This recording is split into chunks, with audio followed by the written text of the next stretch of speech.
Hey everyone, welcome back to another episode of Harlots and Hearses. I am your host, Grace Ardis. So today's episode, if I'm being completely honest, I have no idea how I stumbled across it.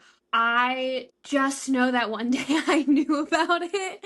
So that's how we're getting into it. So this episode is essentially proving the whole movie Pocahontas wrong in many ways. I mean, not gonna lie, I was obsessed with the movie Pocahontas when I was a child. She was one of my favorite Disney princesses. Colors of the Wind, Hit So Hard, Grandmother Willow, established my love of willow trees. Still to this day, I want to be buried under a willow tree. Can't explain it, but that's what it is.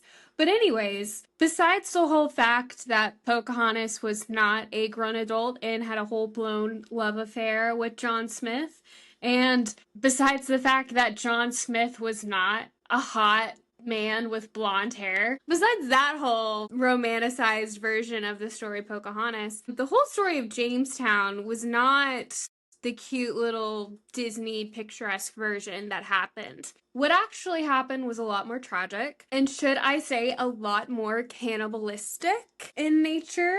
And so if that gives anything away, this episode will be focusing on the starving times that happened in Jamestown, specifically the period between 1609 and 1610. And I get why Disney did not do a whole movie on these starving times. That would have been a really depressing movie, and I don't think it would have gotten the PG or even G rating. It probably would have gotten rated R and would have never made it to theaters, and don't think you can make any songs or woodland creatures come to that because they were pretty much all eaten by the settlers. So, without further ado, let's dive into this episode. I know that was a wild intro, but we're just going with it. We're just going with it today. I'm not gonna lie, I am on my 5th cup of coffee. It is 10:40 at night, and the new iced coffee brand I got has like 300 milligrams of caffeine in it, so we're in for a ride. It's a ride, just like this episode today. So let's go. So we are going back all the way to the year 1607 when the colony of Jamestown was founded. And I do want to preface this whole episode by saying historians, specifically when it comes to Jamestown in the starving period, there is still a lot of debate over whether or not actual cannibalism did happen within the settlers. I'll dive into that later, but I do just want to preface that so you can keep it in mind. Now, in order to understand the starving period, the starving time, we do have to understand what led up to it in the events prior that made the starving time just so drastic. And to do that, we have to introduce pretty much 2 very key characters to start it all off. And just kind of with all these stories that I have been telling, and with history itself, and once again, it cracks me up when people tell me that, like, history is so boring. Because it's not. It's so not boring because you have a cast of characters who just always love to talk shit and, outdo each other. And enter in the picture ye old John Smith, who, like I said, was not a blonde baddie. He was actually more so a, kind of like brunette guy, big old beard and mustache, so he's not clean shaven. He was one of our main personas in this. And then we also have George Percy. So those are gonna kind of be our 2 main focal people of these events, and you'll see why, because they constantly are pitted against each other and they are constantly trying to show why each other is wrong and why they're better than each other, and we'll get to that later. But a little bit background on who they are. John Smith, he arrived in Jamestown 1607. He's one of the first people there with the original 100. So he was a yeoman farmer's son. He was a mariner and soldier. He was often at odds with the less experienced and higher-born colleagues.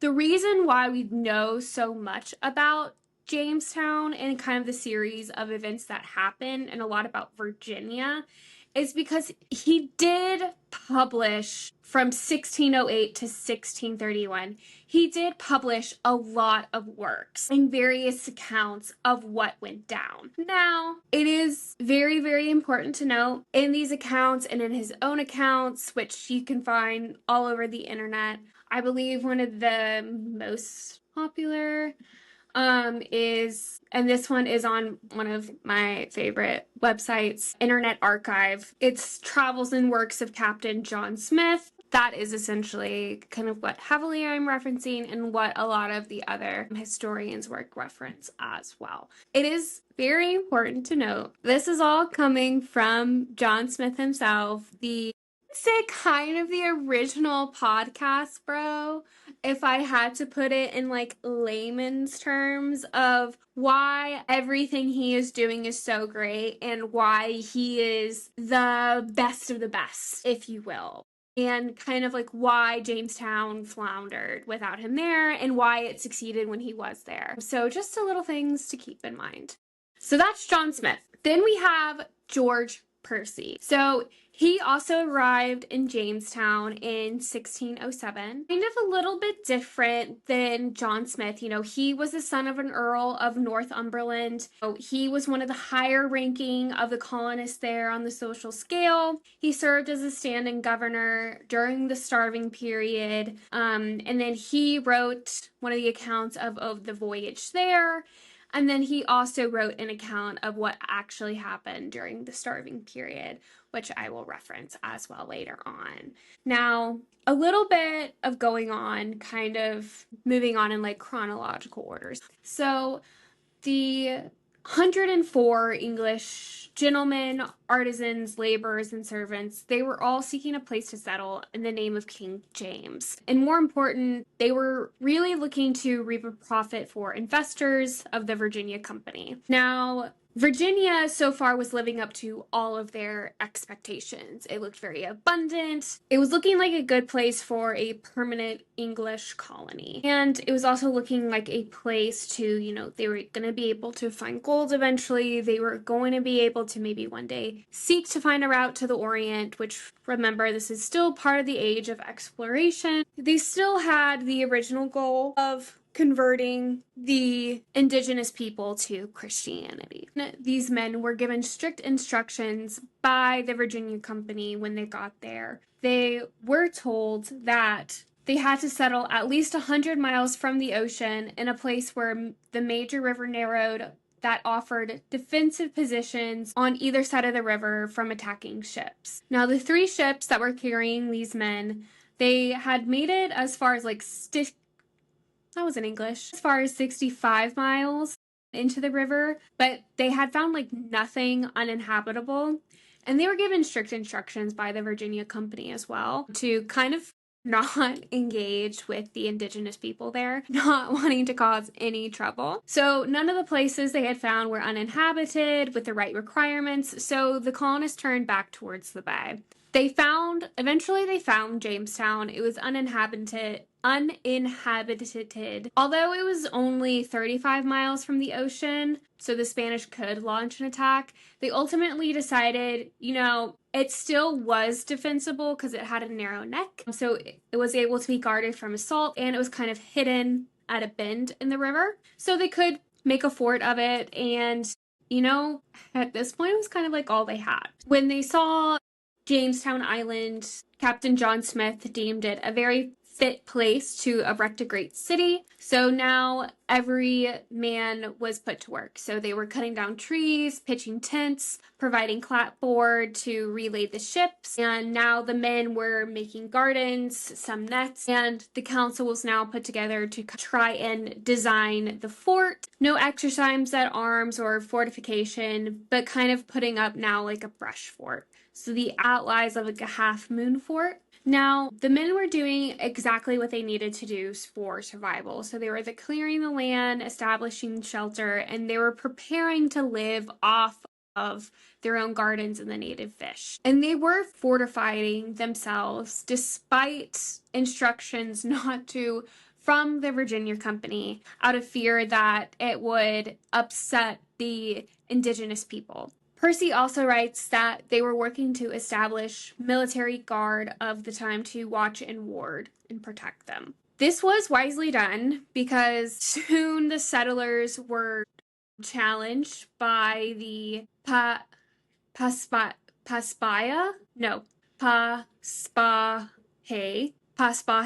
tribe that was the nearest village. So this happened of May 27th. Captain Gabriel Archer, he described the first battle as a very furious assault of the fort, and some 200 of the Paspahe warriors, they came up and they shot through the tents. The battle endured for about over an hour, and hurting 11 men.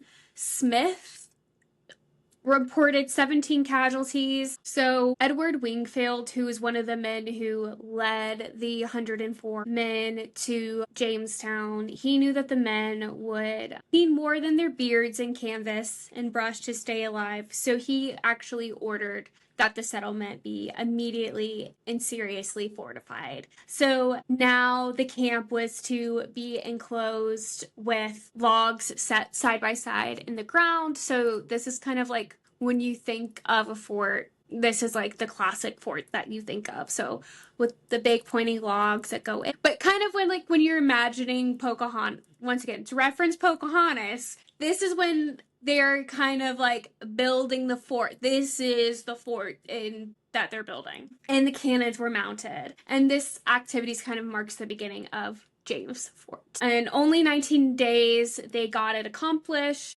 And on June 15th, according to Percy, they had built and finished out the fort. Now, kind of in accordance with what will continue to happen with Jamestown, something really good will happen, and then something bad will happen, and then something good will happen, and then something bad will happen. So, yay, something good happened. They built the fort.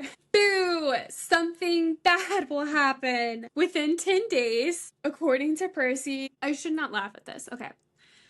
So, according to Percy, within 10 days, so June 15th, finished the fort. By June 25th, scarcely 10 among them could either go or stand because they were facing extreme weakness or sickness. When the ships departed, they only had about half a pint of wheat and as much barley for a man a day, and of that supply, there's pretty much, he said, as many worms as grains. Their water was river water, so it was not the best in quality, and the lodgings were essentially just like in the air, like, so they were sleeping outside. And because that they were so strained and bruised that the heat made them miserable. So in the days that followed, he also says that 24 colonists died following it.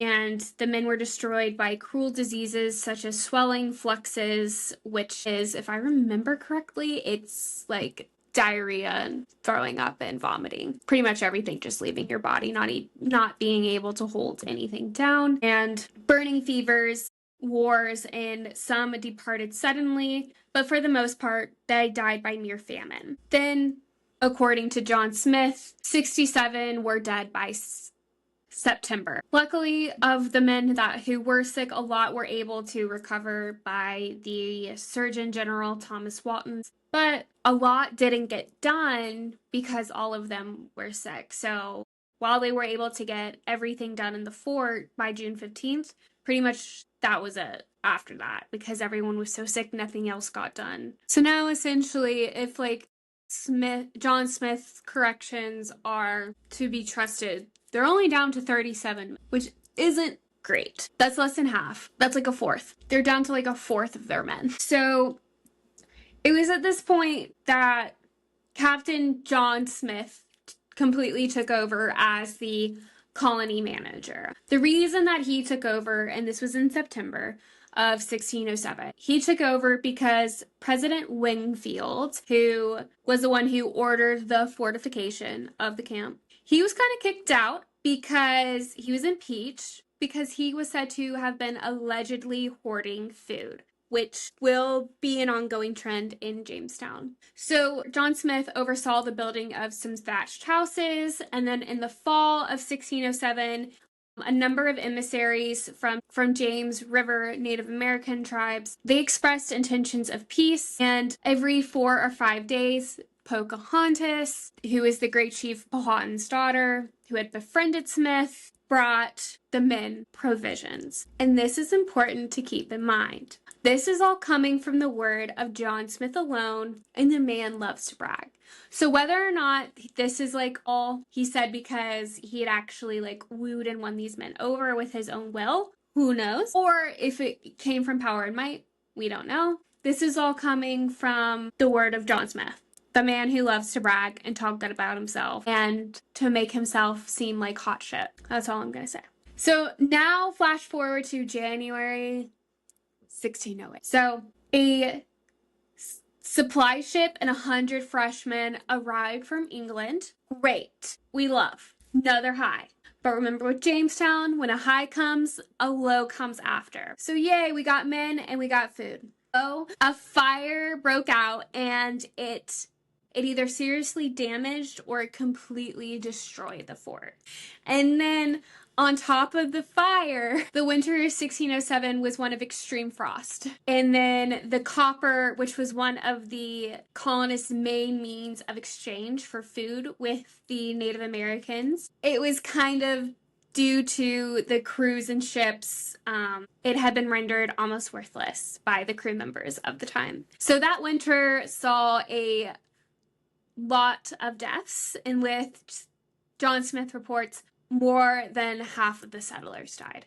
But despite that, John Smith reports that a rebuilding of Jamestown happened, which included a repairing of the partially burned, including a rebuilding of the tree wall that was burned down, and then the building of the first substantial church and the building of a stove, which they refer to as the kitchen. Now comes the summer, and the summer is when Smith started carrying on his voyages of discovery of Virginia's waterways away from Jamestown, because John Smith was like, okay, I feel good enough to leave you guys in good hands. The fort is back in order. It has a good kitchen. The fort walls have been rebuilt. You guys have a church. Everything should be fine. But when John Smith came back, he saw that everything was essentially in decay and disarray. Everyone was sick. Some people were lame, some people were bruised, and he said, in his exact words,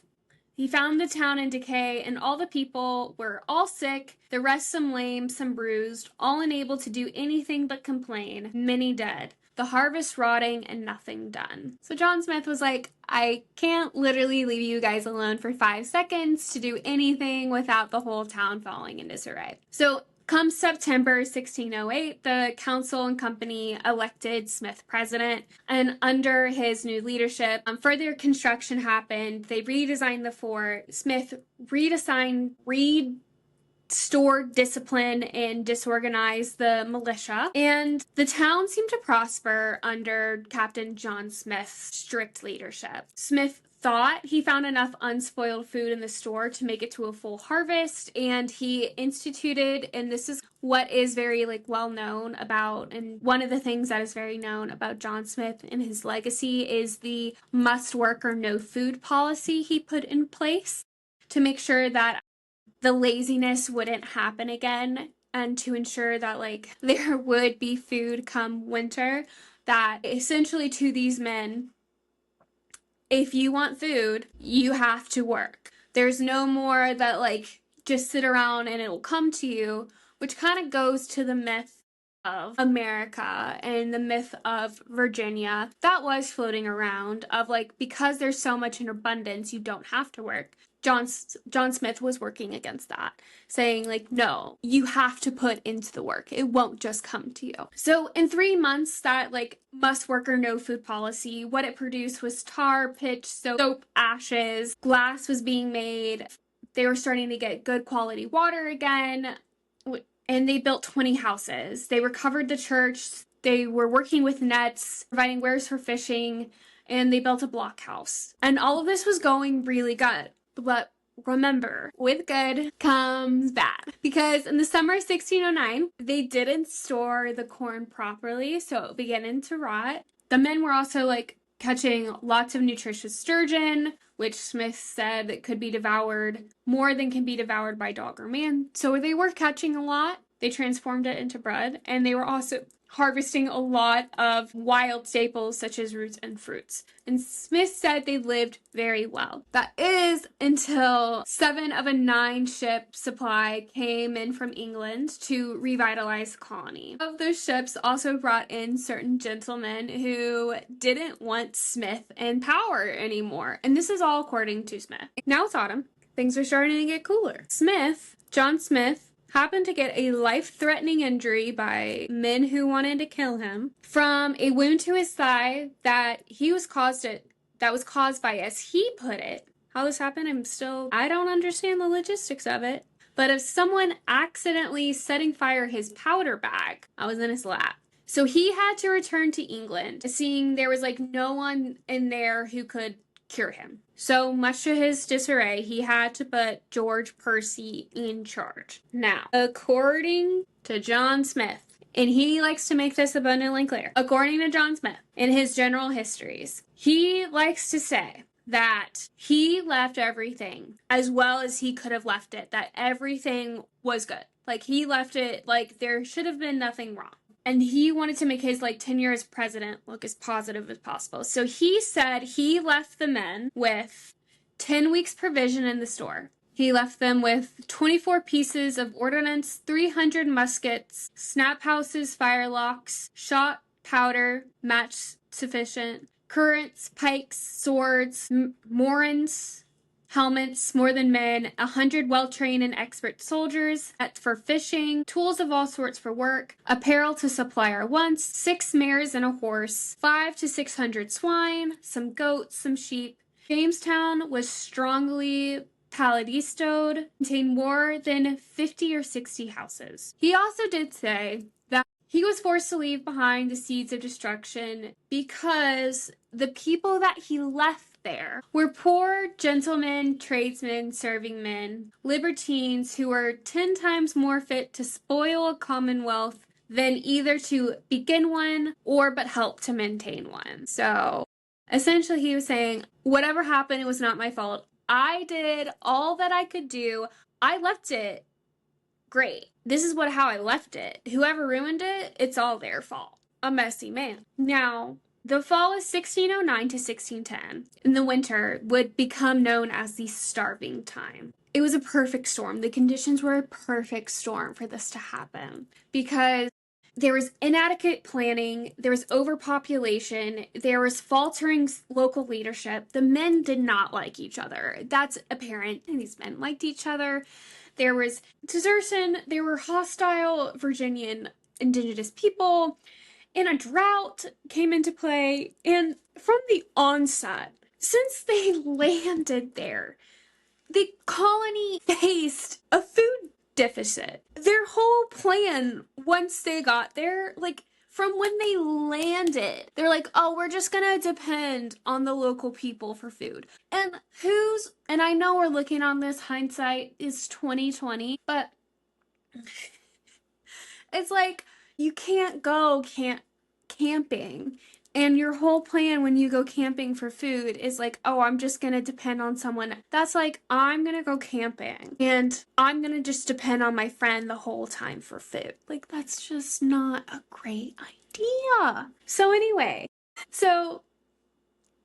starting from 1607, the colonists could never overcome the original food shortage on their own. From the first summer, they were constantly relying on food supply from the Native Americans. And the reliance on the Native Americans was kind of the plan from the beginning. Their plan was we're just going to trade for food, which I can understand that. We're going to be trading iron tools and copper for the Indians' corn. But in reality, John Smith was like, we're not going to trade. We're just going to take it by force. Once again, going to reference Pocahontas here. There was no woeful singing. There was no colors of the wind. There was no magical moment by the the waterfall where they suddenly spoke the same language of love and they exchanged food. No, it was pure force. It was pure force.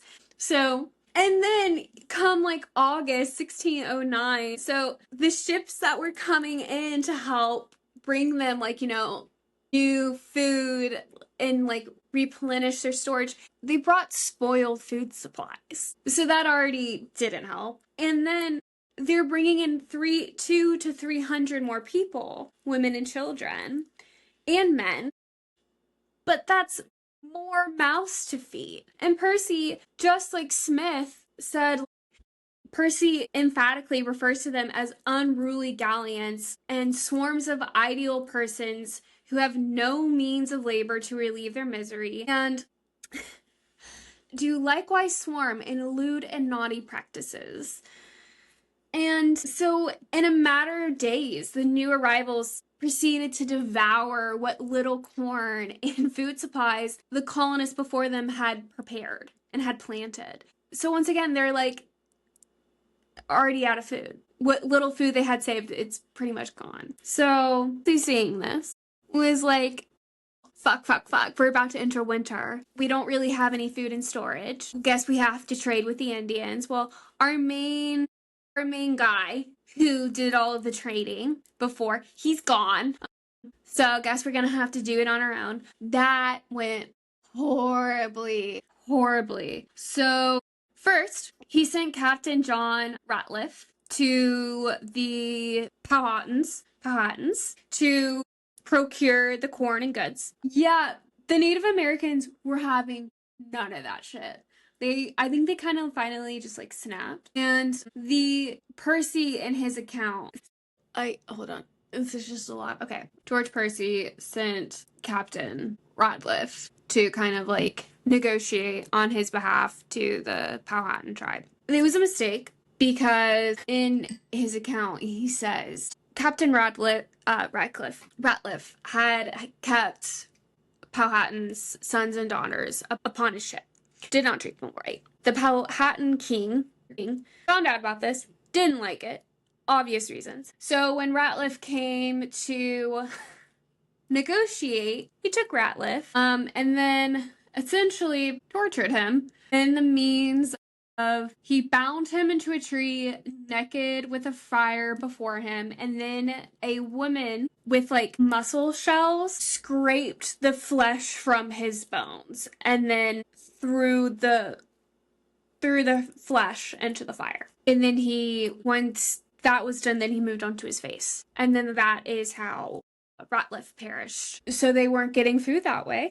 Next, Percy sent Captain West to the Potomac with about 36 men to trade for maize and grain. They had loaded their boat sufficiently. They were coming back, but on their way back, they essentially said, bye, we're not coming back to Jamestown. And they set course for England, and they left the settlers of Jamestown in misery. And Captain West and his men decided that they were going to go to England and start pirating in the seas and try their luck that way. Two of the ways that he tried to negotiate and get grain didn't work.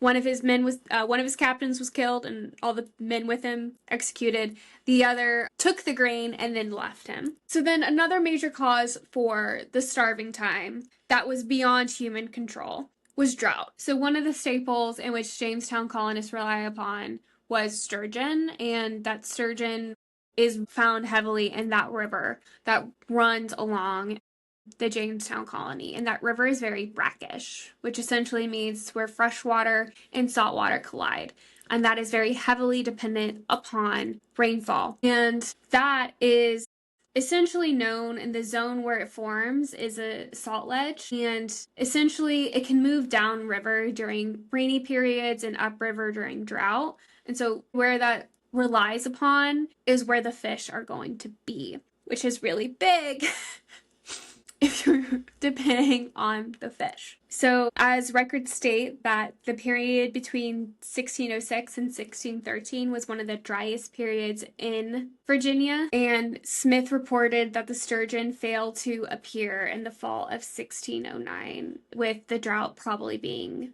the reason. And the drought also accounts for the meager Indian corn crop. So not only do they not have fish, they also do not have corn. So all of this accumulates. So they don't have corn. They don't have fish. They have an influx of colonists who ate all of their supplies. They try to get and trade for means of supplies, and it's all gone. So what do? And now you're set for winter and you have nothing. This is where we get to the topic of cannibalism. So going to cannibalism itself. So like I said earlier, there are debates if cannibalism actually did take place in Jamestown, and for good reason. Going on to the cannibalism itself. So there are debates going on that historians have had over whether or not cannibalism did take place in Jamestown or not. There are some that say it did because you have 5 accounts from 5 men, 2 of them being John Smith and Percy, George Percy, who is actually there, stating that it did. And from these accounts saying, like, if Percy was there and he witnessed it, then it must have happened. Then you have others who are stating that, no one was there. This is all hearsay. We don't have any other accounts that can prove this besides these 2, and these are all coming from after the fact. So because there's no definitive proof, no one can definitively for a doubt say it happened. What historian Rachel Herman argues, what's more important than the act of cannibalism itself is like kind of removing the eating of human flesh and removing that act instead of focusing on the motivation. So why are these men saying that cannibalism took place? Like, what is the power dynamics behind that? What are the motivations for these men writing it down? What are these motivations for the men even stating that this happened? And this kind of goes into like a larger dialogue that Rachel Herman breaks out in her book that she publishes later on. That is a whole collection of essays about cannibalism in the Atlantic world and what that reveals about imperialism, power dynamics, and kind of like what it reveals around the people themselves. And the people who are reporting on cannibalism, who they're reporting it took place, and the whole power dynamics and what it reveals in an interdisciplinary subject. So going back to Jamestown. So she argues that the reason cannibalism was brought up in the manner for Smith, Percy, the Virginia Assembly's accounts was twofold. The story following these men was to assure colonial investors in London that the starving times was a freak disaster that would not occur again. That the publication of these stories during the 1620s, which was when they were published, was to illustrate the extent to which these writers were concerned about, their personal reputation, as well as the colony's well-being. And we'll see this specifically more so with Smith and with Percy. Secondly, the reports modified the concept of abundance and America, and the idea that became ubiquitous in the emerging American mythology, because before the starving times, and I touched based on this a little bit prior, that all of the writers and kind of those living in Europe had described America and Virginia as an hedonistic paradise where food was plentiful and required little labor. We heard Percy describing that. But now, thanks to the starving times and Percy's accounts, along with Smith's accounts, we know that that's not the case. So kind of like Grimm's fairy tales and kind of like A Mother's Warning, these now memories of 1609 through 1610 of the starving times, they kind of acted like a cautionary tale that now shaped Virginia's future, as well as the settlers' sense of what to expect when going to a colony. It kind of became the first creation myth Herman argues, which was a mixture of truth and fiction that chronicled Virginia's failures as well as his triumphs. So, fears the repeat of death and starvation created powerful motivations for developing a successful colony. So, essentially being like, hey, if you work and you don't become lazy, you won't have to eat people. You won't have to turn into cannibals. It's twofold. So when historians mention the starving times in Jamestown, they traditionally cite about five accounts. The two most popular are John Smith's and George Percy's accounts of cannibalism, mainly because those are the two guys who are most associated with Jamestown. There's three others as well that are lesser known. One being Thomas Gates, then the Virginia's Assembly, and then William Statues. Thomas Gates, his was published in 1610, and it was actually the first one published. What's really interesting about this is Thomas Gates was not there during the starving times. The only person of those five who was there during the starving times was George Percy. No one else was. It was only George Percy. But what's really interesting is his account was not actually published in his lifetime, and his account was only written as a response to John Smith's account. That came out in 1624. And it was kind of as an attempt to refute what John Smith said. So, now we're kind of going to get into why each of the men wrote what they did. Why John Smith may have written Cannibalism. So, John Smith wrote his memories and accounts in 1624. That's when his was first written. Like I said, and as we know, he was not there during the starving times. Because of his thigh gunpowder injury, he was gone. And some of his first accounts of Jamestown, when he was like looking back on it, have no mention of cannibalism whatsoever. And it wasn't until Thomas Gates in 1610 that his account, the Thomas Gates one was published in 1610. That's when he wrote his account, his new account. And then that's when it started mentioning cannibalism for the first time. So that's kind of like setting off like a little ding, ding, ding, ding, ding. Like, that's interesting. Like, why are you waiting till someone else mentioned cannibalism for you now to mention cannibalism? And for that, I guess you could have two answers. One, like, maybe you're ashamed to mention that, like, the colony stooped to that level to mention it. Or, like, that's one route. Or you kind of now want to jump in on the legacy.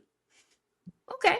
So in his 1624 general history, it strongly emphasized that only in his absence did the colonists fail to feed themselves that winter. This line of argument permitted Smith to assert his own indispensability to Virginia. And kind of that's why he would mention cannibalism, is because he was like, if I was there, they wouldn't have stooped to this. If I was there, no one would have had to resort to the savagery that is eating another human. I would have provided.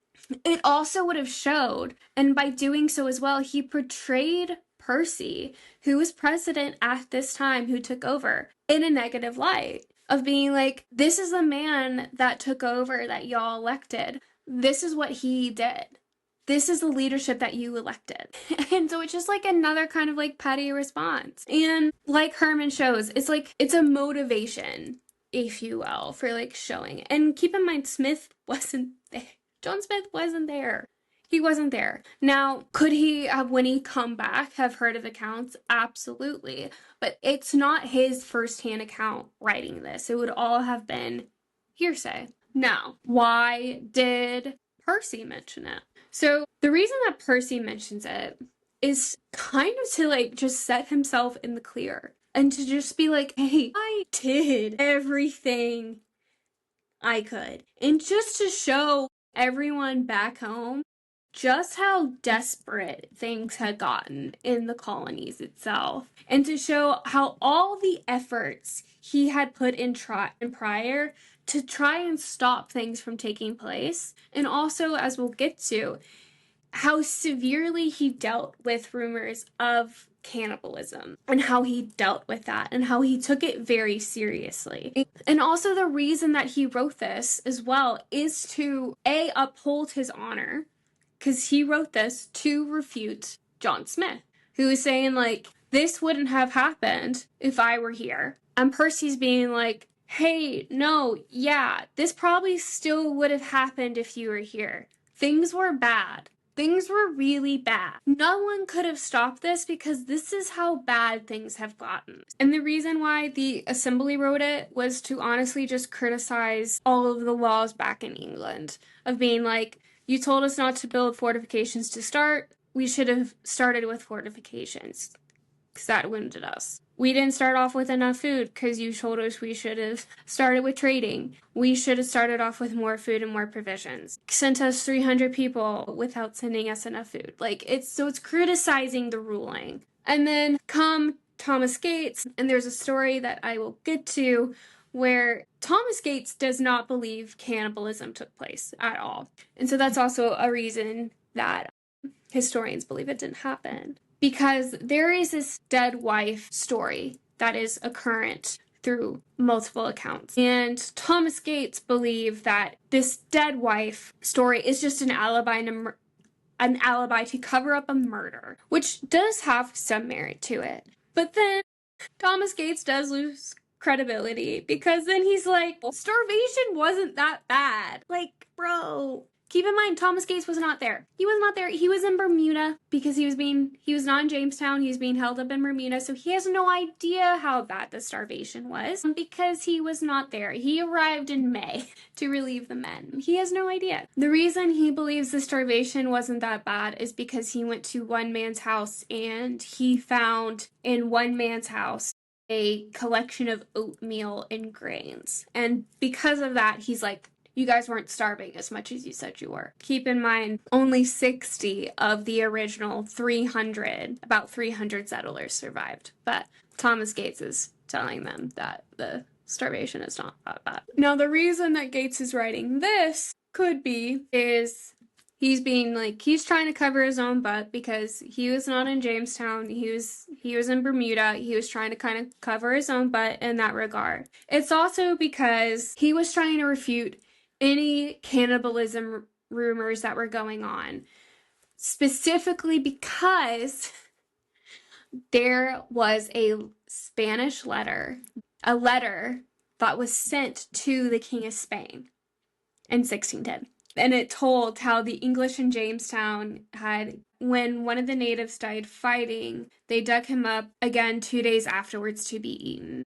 Furthermore, because the Indians had killed all of the domestic pigs, the colonists had eaten dogs, cats, and other vile stuff. Thomas Gates, not wanting England to seem weak to the Spanish or to seem vile or this quote-unquote savage to the Spanish, is trying to refute all of that to make them seem better than. So that's why he's trying to refute these rumors of cannibalism. So everyone has their own motivations for this. Now I'm going to read you Percy's account of what happened, and this is some trigger warnings. So this is what Percy has to say during the starving times. Now, all of us at Jamestown began to feel the sharp prick of hunger, which no man truly describes but hath tasted the bitterness thereof. A world of misery ensued, as the squill will express unto you so much that some, to satisfy their hunger, have robbed the store for which I have caused them to be executed. They had fed upon our horses and other beasts as long as they have lasted, and were glad to make shift with vermin as dogs, cats, rats, and mice, as was the fish that came to net to satisfy our cruel hunger, as to eat boots, shoes, or other leather. Some could come by, and those being spent and devoured. Some we are forced to search the woods and to feed upon serpents and snakes, and to dig the earth for wild and unknown roots. Many of our men were cut off and slain by the savages, and now famine began to look ghastly and pale in every face, that nothing was spared to maintain life, and to do those things which seem incredible, as to dig up dead corpses out of the grave and to eat them. And some licked up the blood which hath fallen from their weak fellows. And amongst this rest the most lamentable, that one of our calling murdered his wife, ripped the child out of her womb, threw it into the river, and after chopped the mother into pieces, salted her for food. The same not being discovered, for we have eaten part thereof. For which cruel and unhumane fact, I adjudged him to be executed. A knowledge of the deed being forced from him, having tortured, hung him by the thumbs with weights at the feet for a quarter of an hour before he would confess. So this is all coming from Percy, of being like, before we even got to the eating of human flesh, we did everything we could even before that. We first started with the eating of regular food. Then we moved on to the little horses remain, because remember, they only had 6. And then we went on to dogs, cats, vermin, rats. Then we went on to snakes, anything we could find in the forest. We resorted to eating our own shoes and leather, which was a very common starvation and hunger, because you can eat leather if you boil it, because it is made from cowhide. And then when that wasn't enough, they did move on to those who had already died, and then they moved on to those who weren't even dead yet, resorting to eating the blood of some had licked the blood which hath fallen from their weak fellows. And this is Smith's account, John Smith's account. Nay, so great was our famine that a savage we slew and buried. The poorer sort took him up again and eat him. And so did divers one another, boiled and stewed with roots and herbs. And once among the rest did kill his wife, powdered her, and eaten part of her, before it was known, for which he was executed, and he well deserved.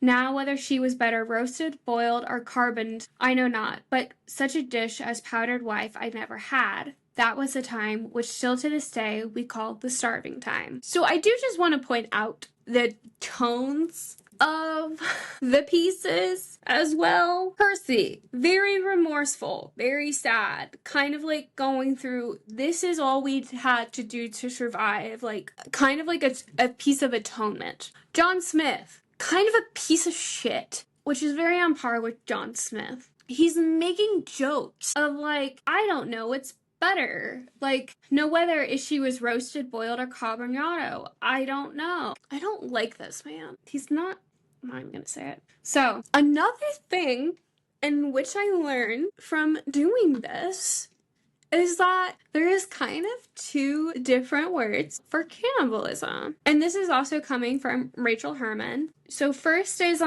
there's cannibalism, and then there's anthropophagy.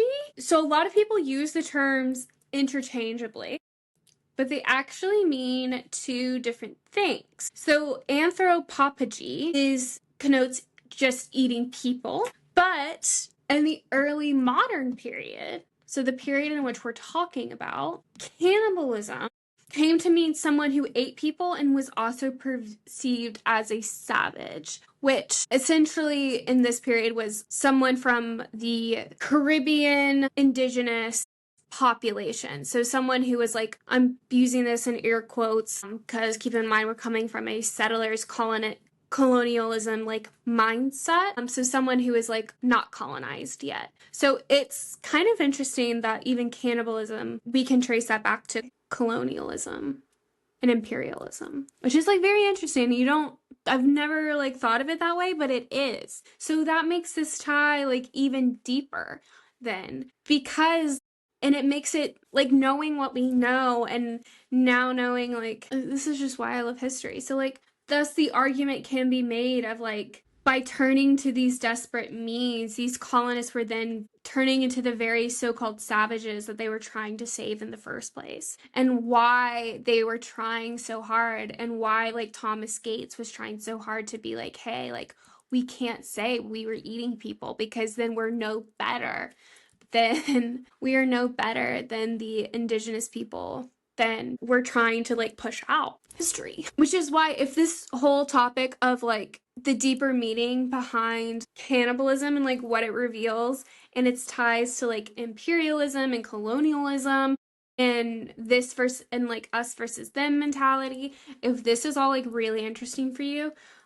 there is Rachel Herman, her book To Feast on Us as Their Prey. Great book because it has a whole bunch of different essays that tie like that work and surround that topic. Okay, anyway, I divest. So, with all of this going on and all of these accounts, this all leads us now to Jane, the discovery of Jane in the summer of 2012. So, in the summer of 2012, a mutilated human skull and a severed leg were both found in a trash deposit that partially filled in early 17th century James Fort cellar kitchen. And the archaeological context and forensic science determined that the evidence that this girl who has now been called Jane had been cannibalized during the 1609 to 1610 starving winter. So and this is all coming from the book Jamestown, The Truth Revealed, which is written by the head archaeologist of this dig, William Kelso. He goes on to say that all indications were telling us that the excavating layers of this cellar were from 1608 to 1610. So they knew it had been abandoned, and the other underground room was used as a kitchen. And the reason I was kind of like giving this is because they had found butchered horses and dogs in the debris, as well as broken pottery. And this is what the bones revealed.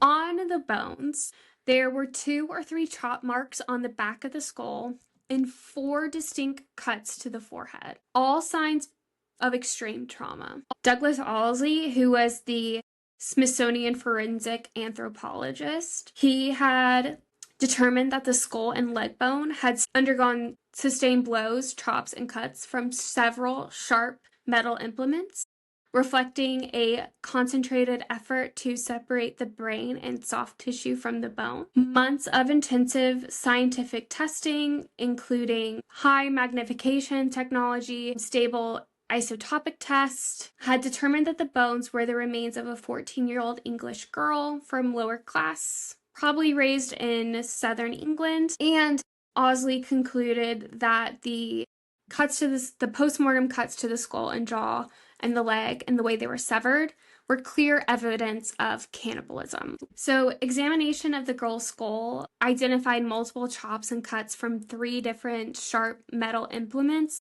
such as like a knife, a cleaver, and a small hatchet. And the patterns of the blows and cuts reflected a concentrated effort to remove small, soft tissue and brain. And the 4 chops to the middle of the forehead represent a tentative attempt and failed attempt to open the cranium. Bone in the back of the head shows a series of deep chops, and these also revealed a fracture in the cranium along the midline. And then there's a bone below the right eye socket that has a series of small, fine cuts from a knife, and these were made while removing the cheek muscle. And there were numerous knife cuts and punctures in the mandible that reflects attempt to move soft tissue from the bone inside the lower jaw. Now, these 2 men, so William Kelso is the head anthropologist from the Preservation, Virginia, and he, like I said, oversaw the dig at Jamestown, and he helped find the bones. Then there's Douglas Orsall. He's the Smithsonian forensic anthropologist, and he analyze the bones, and both of them say for certain that Jane's bones point towards someone who had been cannibalized and had been eaten. To add credibility, Douglas Orsall, he analyzed many cannibalized skeletons from ancient history, and he also worked with the FBI, and he has worked on much more recent cases. One of them actually being the serial killer and cannibal Jeffrey Dahmer. And it's estimated in total that he's examined more than 10,000 bodies during his career. So with all that saying, like, he has analyzed a lot of bodies that have been cannibalized. He can recognize the marks of someone who has been eaten. Then again, we go to Herman, And she still voices skepticism. She says that she does think some cannibalism occurred, but she still thinks it's important to understand the meaning of cannibalism to people rather than proving if it actually happened and during the existence. And she does give credit that the fact that they found Jane's bones in a trash pit where they also found horses' bones, snake bones, dog bones, does add credibility that this most likely was the girl who was cannibalized, given that and it was also found in a kitchen, does add credibility that this was someone who was most likely eaten. However, she does say that her main concern is it's difficult to make the jump from proving that someone was murdered and dismembered from then saying she was eaten. And then she also does cite that the only scholarly publication to share has been William Kelso's book, and his book only references the forensic report produced by Douglas Owalsey, but it doesn't cite it. It cites the book produced by Colonial Williamsburg in Jamestown, and that hasn't been peer reviewed and it's not published, so no one else can review it, which is very problematic because then it's kind of claiming that that's truth when no one else can prove that it's true. And then she just goes on to say how it's kind of cautioning against giving more weight to forensic evidence versus textual evidence, and how they should kind of be weighed the same. They're different fields, forensic anthropology and like history and textual evidence. I think in all things to consider, and looking at it from an outsider's point of view, and granted I'm not there, I'm just a girl who is reading this from a third person's perspective. I think you can see both sides of it as a person of I think there is more to be done, and Herman did say it would be interesting to see if they find any Native American remains that can prove it, or any other man remains, as both accounts did show that the Native American man was the one who was dug up, and all accounts did show that. So that would be interesting to see. But I do think it's there's an ounce of truth in everything, and so I do think finding Jane, and with more work that does get done in the future, and more work that continues to be done with more tools that get released in the future, and I don't know, I just think it's so interesting. Now we have Jane, and her story is brought to life. So even whether or not she was murdered, whether she was murdered or eaten, whether she was dug up and eaten, it's one more person's story who's brought to life and being talked about, which is more than we can say 12 years ago when we didn't know about her. And at the end of the day, that's all we can do, and that's all we can ask for, is more people's story being brought to life. And so with that, I'm going to end this episode. So thank you so much for listening. Thank you so much for letting me talk about cannibalism, potential cannibalism, and the implications of cannibalism in Jamestown. And if you like this episode, please give it a like, subscribe, rate it, review it, and let me know. And I will talk to you guys next week. Have a good one.